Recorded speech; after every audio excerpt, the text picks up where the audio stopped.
Capítulo 11. Compadece-te dos aflitos. Resolução e revelação.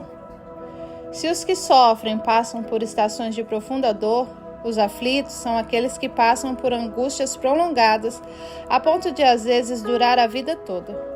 São aquelas pessoas cujos corpos nunca vão funcionar bem deste lado da sepultura, que sofrem uma solidão que não passa, que carregam fardos e traumas particularmente pesados, ou que têm menos redes para lhe segurar quando caem. E para os aflitos, a noite pode ser especialmente árdua. Pacientes com demência, por exemplo, padecem de um fenômeno conhecido como shadowing. Por razões ainda não explicadas pela medicina, confusão, ansiedade e agressividade pioram na hora que o sol se põe. Quem possui depressão ou ansiedade crônica também relatam que seus sintomas pioram à noite. Eu costumava trabalhar com adolescentes que moravam na rua. O perigo iminente encarado por essas crianças, especialmente pelas meninas, à noite é particularmente inimaginável. A maioria tinha sido abusada sexualmente diversas vezes sob a cobertura da escuridão da rua. Os meus amigos Steven e Bethany cuidavam de um retiro de rua. Eles recebem as pessoas para retiros espirituais. Todavia, ao invés de irem para um monastério ou para um monte, eles passam tempo com moradores de rua nas calçadas e becos de Austin, Texas. O objetivo desse retiro não é simular a pobreza ou dar um gostinho do que é morar na rua para pessoas privilegiadas. Obviamente, passar 1 ou 2 noites na rua não é nada parecido com ser morador de rua. O objetivo, nas palavras de Stephen, é buscar Jesus onde ele promete ser encontrado, dentre os pobres e os necessitados, dentre os aflitos. Por algumas noites, os participantes experimentavam a vulnerabilidade de dormir nas ruas da cidade, à noite. Mas nessas ruas escuras, dentre os aflitos, as pessoas encontram a Deus. Stephen diz que até aqueles que não se consideravam cristãos contam experiências em que eles encontraram o sublime. Steven e Bethany têm muitos amigos nas ruas e os aflitos são hospitaleiros com eles. Eles são bem-vindos em acampamentos de moradores e recebem conselhos de onde que é mais confortável para dormir. Quando eles levaram seu filho de 5 meses para um retiro junto com eles, alguém mostrou os lugares mais seguros para passar a noite com o bebê. Um amigo que os encontrou na rua orou por eles, pedindo que os anjos lhe protegessem por sua segurança na noite e que eles encontrassem um bom café da manhã no dia seguinte. A Bethany costuma me dizer que a aflição e graça viajam juntas. As dádivas imerecidas de saúde, juventude, educação, estabilidade financeira, família e comunidade me protegem do peso total deste mundo caído. A minha vida, por mais imperfeita que seja, tem um nível de estabilidade e segurança que é inimaginável para a maior parte das pessoas na Terra. Já experimentei o sofrimento, mas eu ainda não conheço a verdadeira profundeza da aflição humana. Testemunhar pessoas que amo, mesmo que seja um estranho, com vidas cheias de dificuldade ou tormentos, me arrepia. Como encontramos a bondade de Deus em meio à aflição? A própria existência de vidas tão agonizantes impede a nossa confiança num Deus bondoso. Que esperança existe para comunidades inteiras de pessoas cujo sofrimento continua sem melhorar? Para a criança cuja convulsão só piora até que ela morra? Para as meninas que não conseguem lembrar a vida antes delas entrarem para o tráfico sexual? Para as pessoas com deficiência mental que vivem décadas hospitalizadas ou na rua? Nesta oração pedimos para que Deus se compadeça dos aflitos. A palavra compaixão não passa bem. Ela parece terrivelmente inapropriada para o que queremos dizer. Ela, às vezes, invoca certa defensividade, como em não preciso da sua compaixão. Mas, segundo a raiz da palavra, sentir compaixão é compartilhar da tristeza de alguém, comiserar com o sofrimento de outra pessoa. Em um mundo inclinado para o tribalismo e o cancelamento, para a dureza de coração, para o julgamento e a apatia, todos precisamos do máximo de compaixão possível, tanto de Deus quanto dos outros. E novamente essa oração desafia os meus pressupostos. Não pedimos diretamente que Deus tire a aflição dos aflitos, embora Ele possa, por sua compaixão. Isso é o que mais quero pedir. Ó Deus, tire toda a aflição. E a nossa esperança é que Deus vai tirar, um dia. Contudo, enquanto pedimos que Deus tenha dó, nessa oração específica, não pedimos por uma solução permanente, mas para que Deus sofra conosco, que é o que a compaixão significa literalmente. Pedimos que Deus possa sentir o que sentimos, que Ele entre no nosso quarto escuro, no qual nos encontramos, e se sente ao nosso lado em nossa dor e vulnerabilidade. É ousado pedir que o próprio Deus sofra com alcoólatras, a criança sem teto, o paciente com Alzheimer, a mãe bipolar no auge de sua mania. Que de alguma forma o santo sinta precisamente e palpavelmente o que sentimos. Estamos pedindo para que Deus veja esse tipo de dor e entre em suas profundezas, não como um visitante, mas como quem sofre conosco. Os cristãos acreditam que o próprio Deus anda com os aflitos e somos chamados a fazer o mesmo. Essa pode ser uma vocação complicada. Logo no começo de meu pastoreado, ficou claro para mim que a minha igreja fazia muitas vezes um excelente trabalho de acompanhar as pessoas em suas crises. Se alguém estava no hospital, se alguém tinha feito uma cirurgia, perdido um emprego ou perdido um parente, nós aparecíamos com causos, orações, lágrimas e ajuda. Era bonito de se ver. O que era mais difícil para nós, contudo, era acompanhar quem tinha necessidades a longo prazo. Você precisa de 5 refeições depois de uma artroplastia? Pode deixar. Você precisa de 3 refeições por semana pelos próximos 10 anos? Não sei nem por onde começar. Você precisa de uma visita pastoral, semanal ou quinzenal pelo resto da sua vida? Provavelmente não temos pessoas para isso. Temos assistentes sociais na nossa congregação para quem ligamos quando encontramos necessidades mais prolongadas e permanentes. Mas a maior parte das igrejas não tem o apoio de uma agência de serviço social.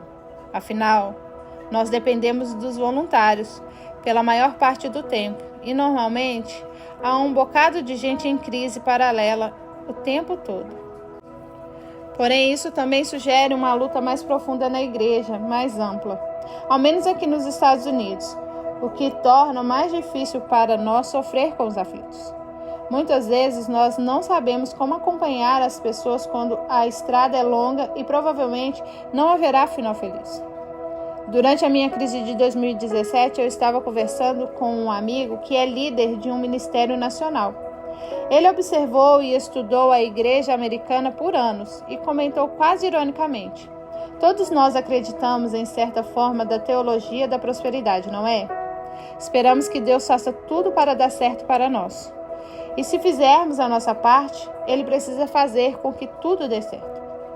É claro, a maior parte dos cristãos ao redor do mundo e nos Estados Unidos consideraria que a teologia da prosperidade, a ideia de que Deus recompensa os justos com saúde e prosperidade, não é verdade. Isso não é teologia cristã. Isso é uma versão moderna da teologia da glória que Lutero tanto condenou. Porém, em algum lugar silencioso de nossos corações, sentimos o favor de Deus quando as coisas dão certo para nós e a sua desaprovação, se não a sua ausência em nossas frustrações. Isso gera uma espécie de fé cristã que almeja resolução, performance e resultado.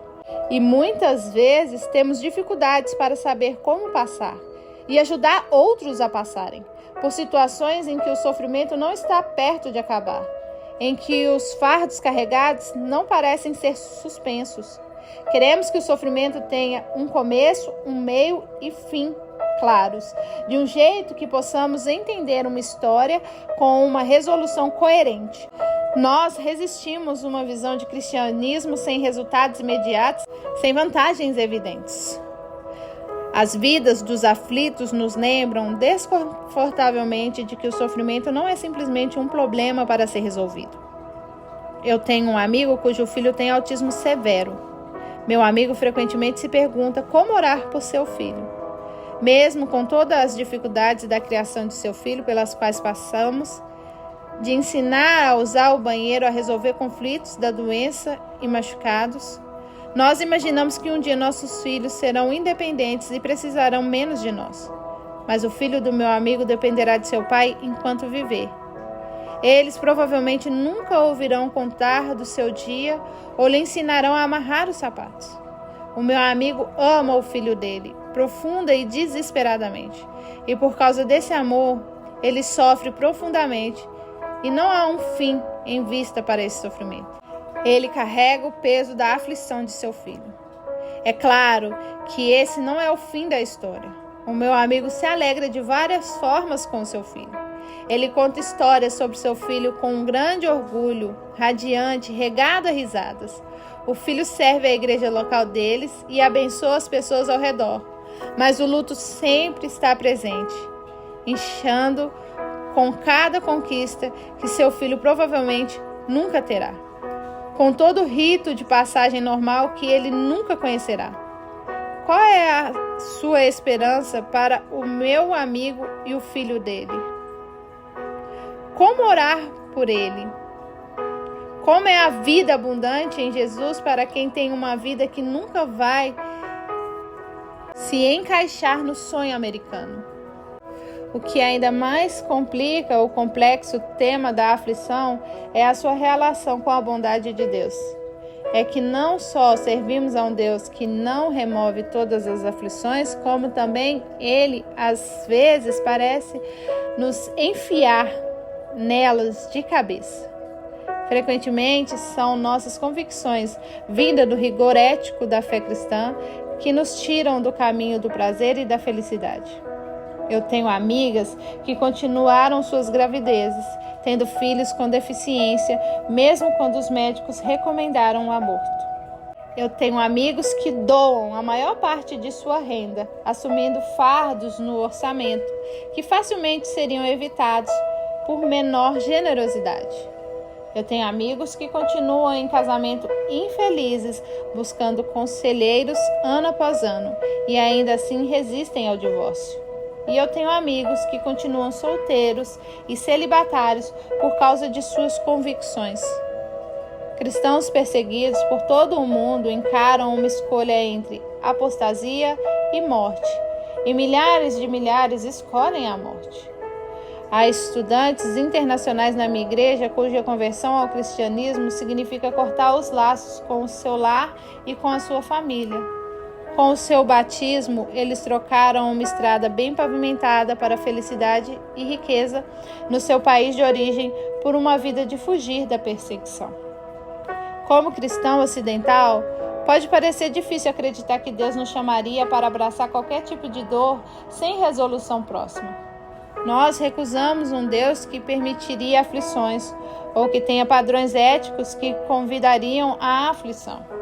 Em Deus no Banco dos Réus, C.S. Lewis celebrantemente declarou: como você talvez saiba, eu nem sempre fui cristão e não procurei a religião para ser feliz. Eu sempre soube que uma garrafa do vinho do Porto bastava para isso. Caso você queira uma religião para se sentir muito confortável, eu certamente não recomendo o cristianismo.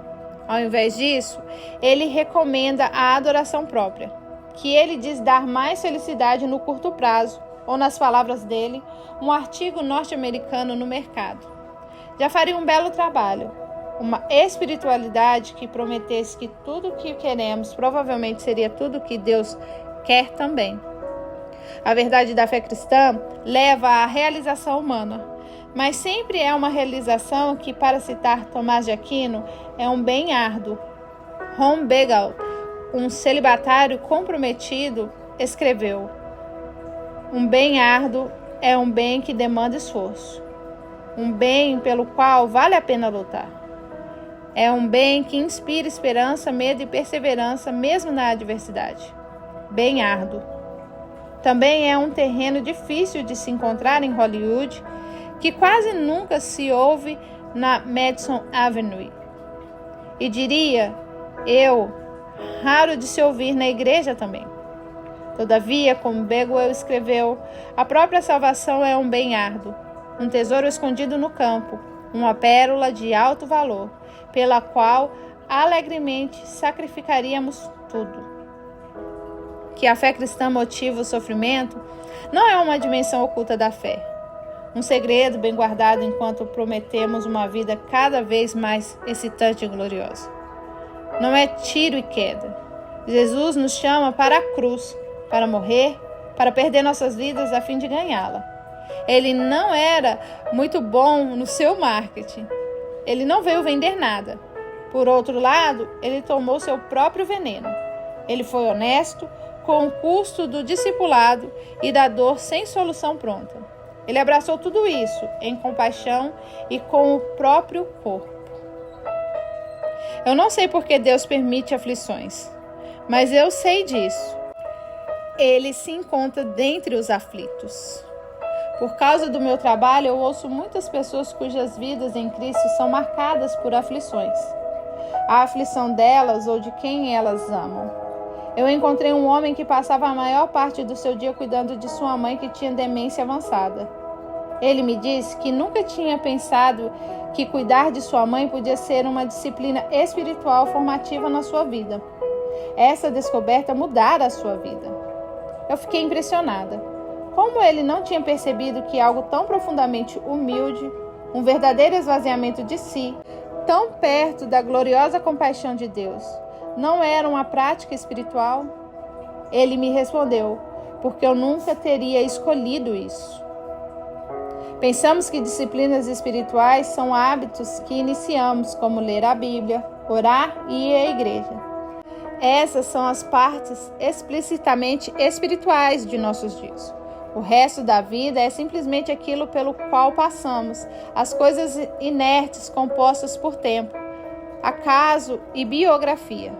Porém, muitas vezes, as práticas espirituais mais fundamentais e formativas de nossas vidas são as coisas que nunca escolheríamos. As formas mais profundas de encontrar a Deus são frequentemente aflições. No livro Strong and Weak, Fraco, Forte and Crouch, escreve sobre sua sobrinha Angela, que nasceu com uma deficiência genética, a trissomia do 13. Contra todas as expectativas, ela sobreviveu até seus 11 anos, mas não podia ver, ouvir ou andar. Crouch afirma, ela não podia comer ou banhar sozinha. Ela não dominava nada da linguagem. Nós apenas supunhamos que ela sabia quem era sua mãe, pai, avós, irmãos e irmãs. Isso que é realização? Crouch admite que Angela não pôde ser realizada por qualquer definição formulada por uma cultura consumista, rica e de massa. Contudo, diz ele, por causa da vida de Angela, mesmo na aflição, quem estava ao seu redor conhecia uma realização mais profunda. Ele descreve, o real teste de toda a comunidade humana é como ela cuida dos mais vulneráveis. Quem é como Angela, que não pode nem mesmo fingir independência e autonomia? Por causa da grande vulnerabilidade de Angela, os seus médicos, sua família e seus amigos podem fazer o bem para ela, e isso cria uma comunidade realizada para quem está perto dela, de um modo que não poderiam conhecer de outro modo. Madre Teresa disse que os aflitos são Cristo no seu disfarce mais perturbador. Ele demonstra compaixão pelos aflitos e, mediante eles, por nós. Ele expõe as promessas vazias de uma cultura consumista e até de uma fé consumista, de que prazer, prosperidade, saúde e realização mundana sejam verdadeira abundância. Os aflitos desmascaram a mentira de que o que torna a vida digna de ser vivida e Deus digno de ser conhecido sejam os prazeres que eu possa arrancar dos meus dias.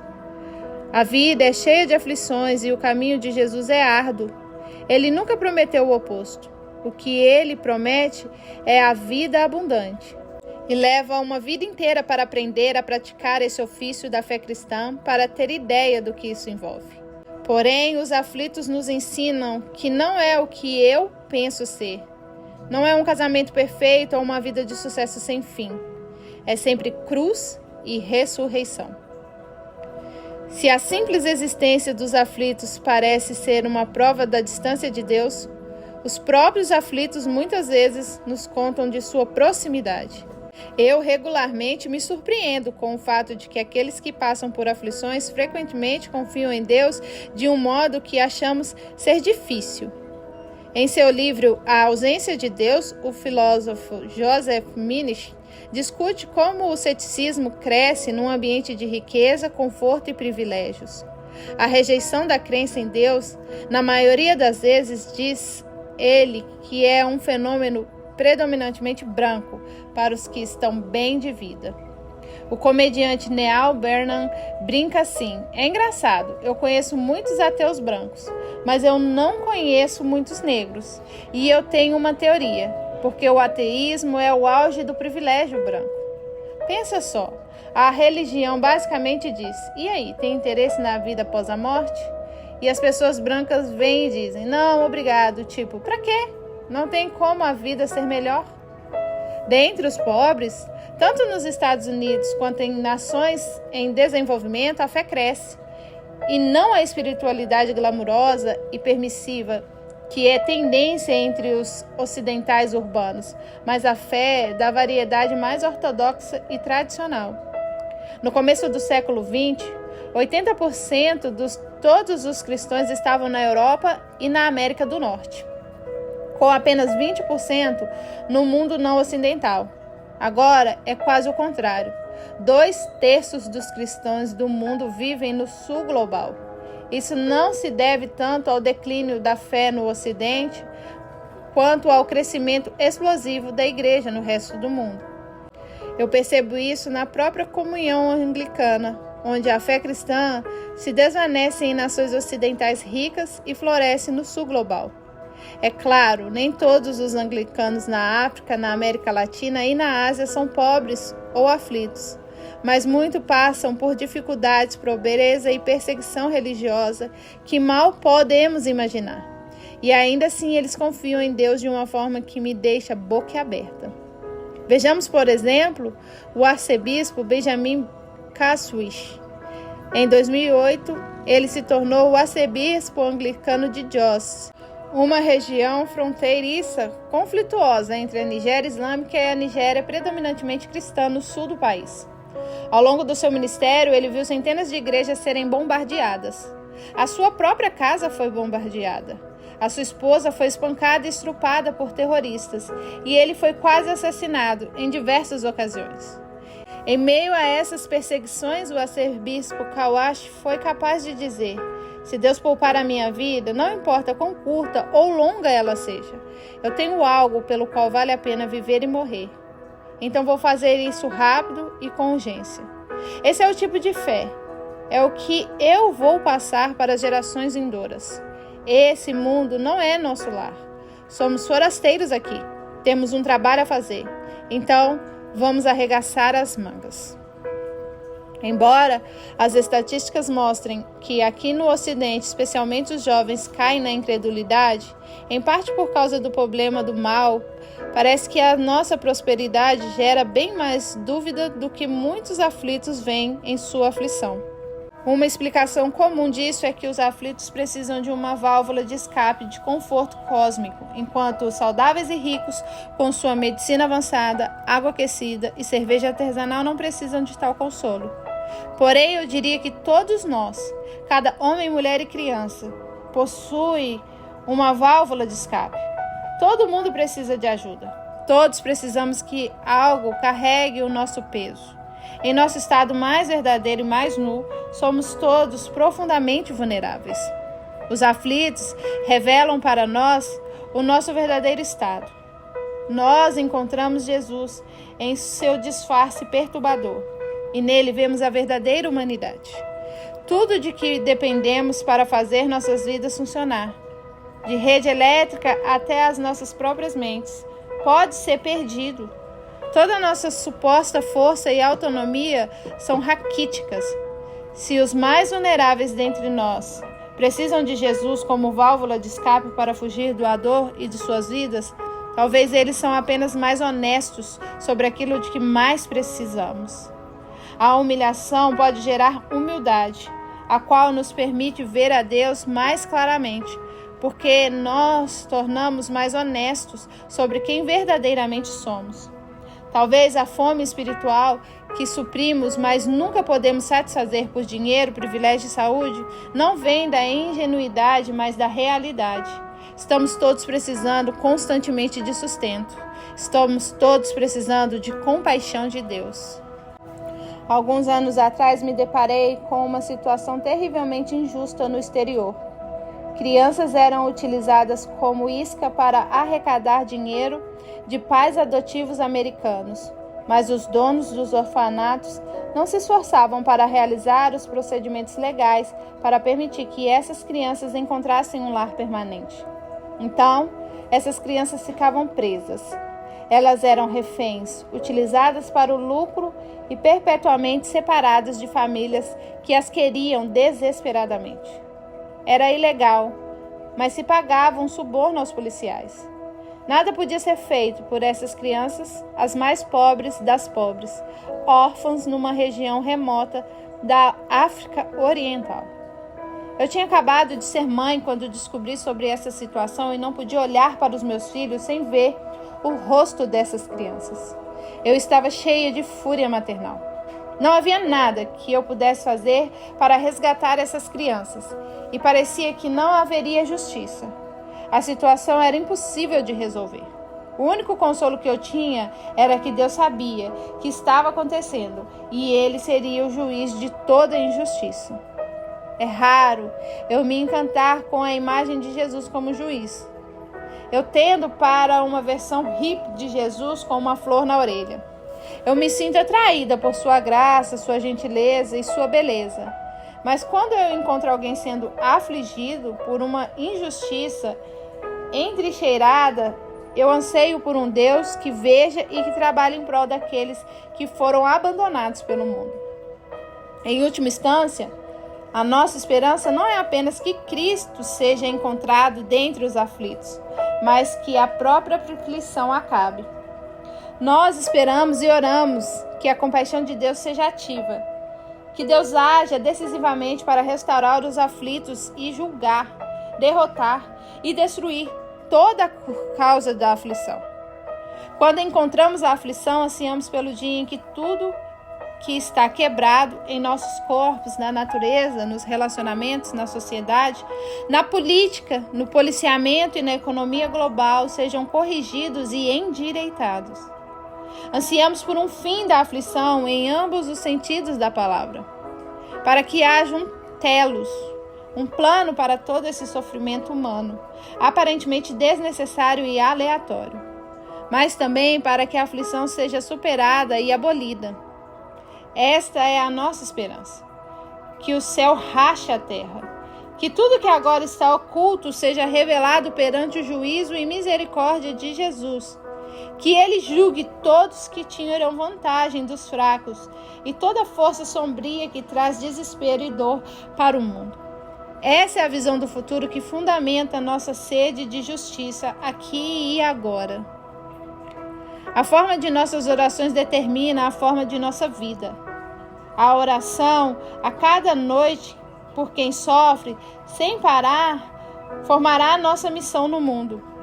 Não podemos pedir para que Deus tenha compaixão dos aflitos, para que sofra com eles e redima sua aflição, sem também se juntar a Deus nessa obra de compaixão.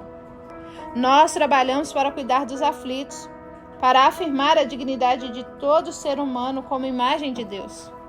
Nós defendemos sistemas e leis que apoiam a justiça e a prosperidade para os mais fracos e indefesos.